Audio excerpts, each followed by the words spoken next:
মার জন্য কফি করছিলাম, মা বললো কফি খাবে না, শিন্টির জন্য পেডিয়াশিওর আর মায়ের জন্য দুধ। এখনো ক্যামেরার সামনে আসতে পারলো না। সে গুড মর্নিং। Good morning. আর শিন্টি ঘুমোচ্ছে। নাও তুমি খেয়ে নাও, শিন্টিটা রেখে দাও। মার আর শিন্টির ব্রেকফাস্ট। মা ব্রেকফাস্ট তো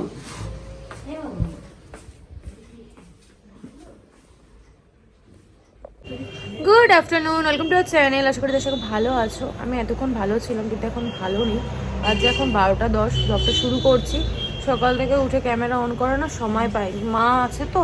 তারপর শিন্টিকে ব্রেকফাস্ট দেওয়া, ঘরের টুকটাক কাজ ছিল, কালকে যেহেতু লোকজন এসছে ঘরটা একটু মেসি হয়েছিল। যতই পরিষ্কার করে রাখি সকালবেলা উঠে দেখবে একটা আলাদা কাজ থাকেই, আলাদাভাবে পরিষ্কার করতে হবে। এবার দিদি এসছে, কালকে রাতে ব্লগ এডিট করে শুতে পারিনি, ঘুমিয়ে পড়েছিলাম, ওই কারণে সকালবেলা উঠতে দেরি হয়েছে প্রথমত। তারপর ব্লগ এডিট করলাম, দিদির সঙ্গে তাল মিলিয়ে কাজ করলাম, এই কারণে ব্লগ এখন আপলোড করতে পারিনি, ক্যামেরাও অন করতে পারিনি। আর ভালো নেই এই কারণে। কোকোটার দেখো শরীর খারাপ, এই রোদটার মধ্যে এইটুকু রোদ এসছে, এখানে একটু শুয়ে রাখলাম। এখানে মা আর শিন্টি করছে ব্রেকফাস্ট। অনেক আগেই দিয়েছি মাকে, আমি যতক্ষণ কাজ করছিলাম মা এই জানলাটার সামনে বসেছিল। তারপর বললাম তুমি অর্ধেক খাওয়া হয়ে গেছে, তুমি কমপ্লিট করো, তারপর তুমি এখানে এসে বসো, আমি তারপর খাওয়া দাওয়া করো। প্রচণ্ড খিদে পেয়েছে, কালকে রাতে না ঠিকভাবে খেতে পারিনি, ঠান্ডা হয়ে গেছিলো বিরিয়ানিটা, আর গরম করবো যে সেই মানে সুযোগটুকুও পাইনি। এত খিদে পেয়েছে যে ওই ঠান্ডা বিরিয়ানিটা নিয়েই খেতে বসে পড়েছে, তারপর আর খেতেও পারিনি ঠিকভাবে। এখন প্রচণ্ড খিদে পেয়েছে, আর খিদেতে না মাথার আর একদম এদিক ওদিক হয়ে যাচ্ছে, যেই ভালো কিছু বললেও আমার খারাপ লাগছে, চিৎকার করছি। তাই মাকে বললাম তাড়াতাড়ি করে খাবারটা কমপ্লিট করে এসে বসো। আজকে রুটি আর আলু চচ্চড়ি হয়েছে, সাদা আলু। ভিডিওটা কেটে গেল, যাই হোক রুটি আর সাদা আলু চচ্চড়ি হয়েছে। তো রুটি খাওয়া আমার আজকে খুব, আলু চচ্চড়ি দিয়ে রুটি খেতে ইচ্ছা করছিল, ওই জন্য দিদিকে দিয়ে রুটি আর আলু চচ্চড়ি করানো হয়েছে। মার যেহেতু সুগার, তবুও আলুটাই বেশি, মা এইসব না খুব একটা মানে না, মা সব কিছুই খায়, ওই জন্য সুগার মাঝে মধ্যে একদম হাই হয়ে যায়। হয়ে গেছে তোমার, তুমি তাহলে এখানে বসো, মা এবার বসুক, আমি এবার যাই খাওয়া দাওয়া করবো। প্রচন্ড খিদে পেয়েছে, কখন যে ঠিক হবে। কোকোটা না এত দুষ্টু, ওকে এত মারে এত মারে। এই ঘন্টু না, দেখো এটা থালাটা রেখে এসছো না, ও তবুও যাবে, ওর স্বভাব এটা। মা তুমি ওদিকে মুখ করে বসো। তারপর কি বলছিলাম ভুলে গেলাম। এত গা হাত পা ব্যথা করছে না, আমার শরীরটাও ভালো লাগছে না। অতনু আজকে ব্রেকফাস্ট করে যায়নি, দুটো রুটি এক্সট্রা আছে, ওই জন্য নাকি তাহলে আমি খেয়ে নিই।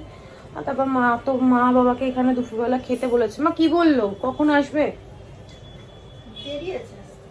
দেরি আছে দাদা, ততক্ষণে আমার সব কাজ বাজ হয়ে যাবে। কিছু ভালো লাগছে না, কি বললাম এতক্ষণ ধরে, কি বকছি সেটাও পরে হয়তো আমি চেক করলে বুঝতে পারবো।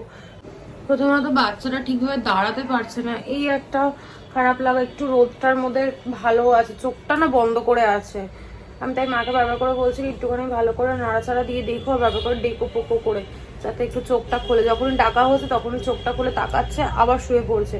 কোকো কাল রাত থেকে এত মানে ঠুকরেছে যে একটা পাটা না অবশ হয়ে গেছে। আমার যেদিন থেকে কোকোকে এনেছি সেদিন থেকেই আমার কোকোকে পছন্দ হয়নি, হয়তো কথাটা শুনতে খারাপ লাগবে, তবুও যেটা সত্যি। কোকো কোনো রকম কোনো ডাক খোঁজে রেসপন্স করে না, কিচ্ছু করে না, শুধু খাওয়া দাওয়া করে ঘুরে ফেরে আর ওকে মারে, এটাই হচ্ছে ওর কাজ, আর কোনো কাজ নেই। আর ওই এতদিন তোমরা যারা আওয়াজ শুনতে পেতে আমার ব্লগে, পোকোই এই ডাকতো, কথা বলতো, খাবার নিয়ে ওর সামনে বসলেই মানে ডাকাডাকি করতো, এরকম করতো। আর ওই শরীরটা খারাপ হয়েছে তো আমার সত্যি খারাপ লাগছে, এই কদিনে মায়ায় জড়িয়ে ফেলেছে। ঠাকুরকে ডাকছে যাতে ও ঠিক হয়ে যায়, গুরুদেবের কাছে একটাই প্রার্থনা করছে যেন পোকো ঠিক হয়ে যায়। আমার মনটা এখন ওখানেই পড়ে রয়েছে, শুধু খিদে পেয়েছে, পেটের জ্বালায় এখন খাবো। যাই হোক আর কি, খেয়ে দিয়ে নি, তারপর বাকি কাজগুলো করবো। আমি যতক্ষণ কাজ করবো, মা দেখো ঠাকুর দেখো ঠিক জানে কখন কিভাবে কি সিচুয়েশন রেডি করে রাখতে হয়। মার কিন্তু কালকে চলে যাওয়ার কথা ছিল, মার আজকে থাকার কথা ছিলই না, তো সিটি কান্নাকাটি করে মাকে আটকে দিল। তো মা যতক্ষণ আমি কাজ করবো ওখানে বসে থাকবে, আবার মা যখন স্নানে যাবে আমি বসবো, একটু রোদে থাকুক, যদি ঠিক হয়। যদি ছাদে নিয়ে যেতে পারতাম ভালো হতো, বলো মা? যাও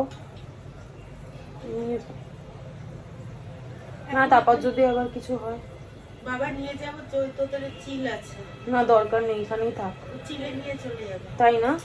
না না দরকার নেই। চিলে নিয়ে যাবে, তারপরে আমি পারবো না, রাজ্যের কাক আসবে। না না থাক, এখানেই থাকো, যেতে হবে না। আবার মা সামলাতে যদি না পারে। যাই হোক চলো, অনেক বকবক করলাম, আর বাজে বকবক না করে সবার আপডেট দিয়ে দিয়েছি। আর বাজে বকবক না করে ব্লগটা শুরু করে তোমরা দেখতে থাকো আর সঙ্গে থাকো। তোমরা সবাই প্রে করো যেন পোকো ঠিক হয়ে যায়। হাতে চলে করো। পোকো পোকো, এই দেখো এখন একটু চোখটা খুলেছে, মনে একটু শান্তি। হাঁটুক হাঁটুক মা, একটু হাঁটতে দাও দেখি পারে কিনা। এই তো এই তো এই তো পাটায় ঠুকরেছে জানো তো, ওই জন্য না ঠিকভাবেও হাঁটতে পারছে না, তাও যে চেষ্টা করছে এটাই অনেক। আজকে লাঞ্চে আসে উচ্ছে আলু ভাজা, এখানে হচ্ছে গোবর চিকেন, মা আর সিংটি পোকোকে নিয়ে বসে আছে। আর এখানে হচ্ছে মাটন, তোমাদের বলেছিলাম পাতলা করে হবে, কিন্তু পাতলা তো আর হয় না, মাটন একটু তেলে ঝোলেই হয়। দুখানা রুটি থালায় সাজিয়ে নিয়ে বসেছিলাম খাবো বলে, কিন্তু খেতে আর পারলাম না, ফেলে দিতে হলো। আলুর তরকারিটা কখন ওয়াশিং মেশিনে চালিয়েছি, এখনো হয়নি, 1টা বাজতে 10 মিনিট বাকি। ও ভালো কথা, তোমাদের সঙ্গে গিফটগুলো শেয়ার করে এগুলো খাটের এই জায়গাটা একটু হালকা করি।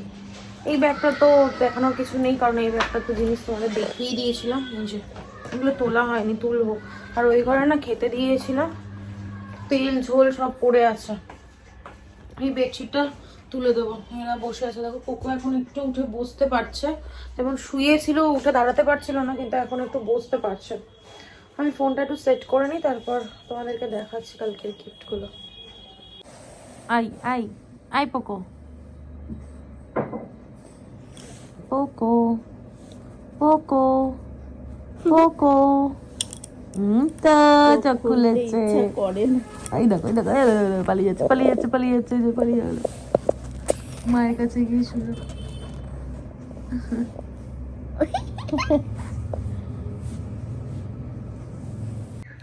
বাজে এখন 2টো, অনেকক্ষণ ধরে ওয়েট করছিলাম যে নয় ঠিক হবে নয় কিছু একটা হবে, তো সেই কিছু একটাই হলো। কাঁদলে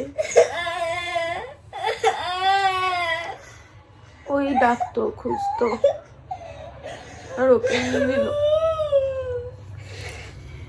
জানি না আর আমি ক্যামেরা অন করবো কিনা, তোমাদের সঙ্গে সবটা শেয়ার করি তাই তোমাদেরকে জানালো। তুমি চাও ও কষ্ট পাক? কাঁদিস না, চুপ কর। আর নেই। কি সুন্দর দেখতে ছিল। এখন বাজে 4:30, 4:30 বেশি হবে হয়তো। এখন সবাইকে লাঞ্চ দেবো। মন মেজাজ ভালো নেই, তোমাদের তো বললামই। ভেবেছিলাম ক্যামেরাটা অন করবো না, তবে ভাবলাম তোমাদের সাথে কথা না বললে আমার আরও খারাপ লাগবে। মা চলে যাবে, সবাই চলে যাবে, ঘর ফাঁকা হয়ে যাবে, তোমরাই একমাত্র আমার সঙ্গী। তো তোমাদের সঙ্গে কথা না বললে আমার আরও কষ্টটা বাড়বে। সিন্ডিকে লাঞ্চ দিয়েছি, ও খাচ্ছে। আজকে অনেকটা লেট হয়ে গেছে, এখন সবার লাঞ্চটা রেডি করে লাঞ্চ দিই। চলো পরে দেখা হচ্ছে। এটার হ্যান্ডেলটার খুব খারাপ অবস্থা, এটাকে ঠিক করতে হবে।